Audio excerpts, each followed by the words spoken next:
you said it's important to know what you're looking for.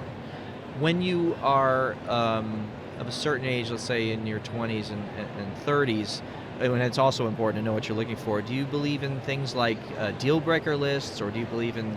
Is there sort of do you advocate sitting down and really marking out what you're looking for, that kind of thing? Well, in the case of my children, I have another daughter who's engaged. They were married, engaged young. So I didn't have they weren't really, looking. It happened to them through their friendships, thank God, and they've met wonderful people. But if I would say, if you are looking and you're, a little older maybe, and you're thinking, I would say there are certain things that you can put on a list. You definitely do not want someone who lies, okay? All right, yeah, that's a deal breaker, a person who lies.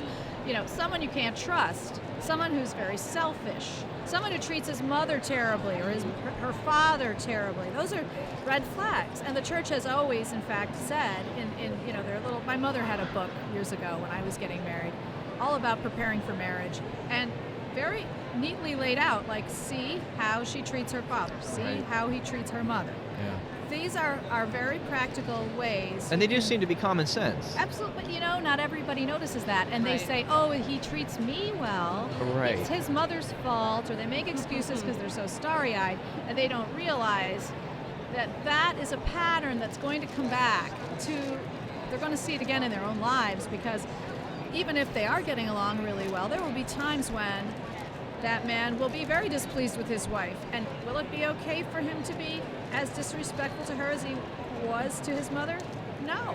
Right. So you have to look at those things and address those things. But as for other things, shallow things like, the guys always want a 10. She's got to be beautiful.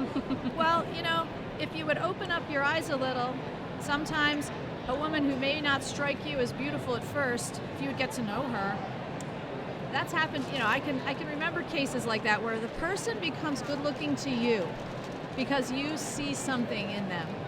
So not to have a shallow list and to rule people out for silly reasons. Right. Yeah, I mean, it's so funny. I was reminded of when Jerry Seinfeld was asked by Barbara Walters, "What are you looking for?" This is when he was single, and he said, "Whatever's good. Is she polite? That's good. Is she careful? That's good. I like what's good." Mm-hmm. And those are always going to be the deeper things. The character things.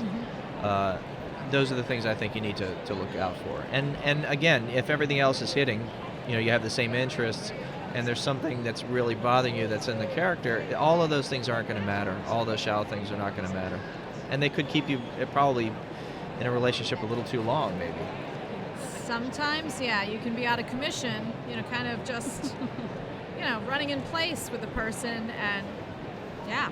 Yep. There was a good post somebody wrote on CatholicMatch. Thank you for breaking up with me, Jessica. Yes. Yeah. Oh, And she right. explained that, even though it was hurtful at the time, it was a freeing Right. moment for her to meet the right one.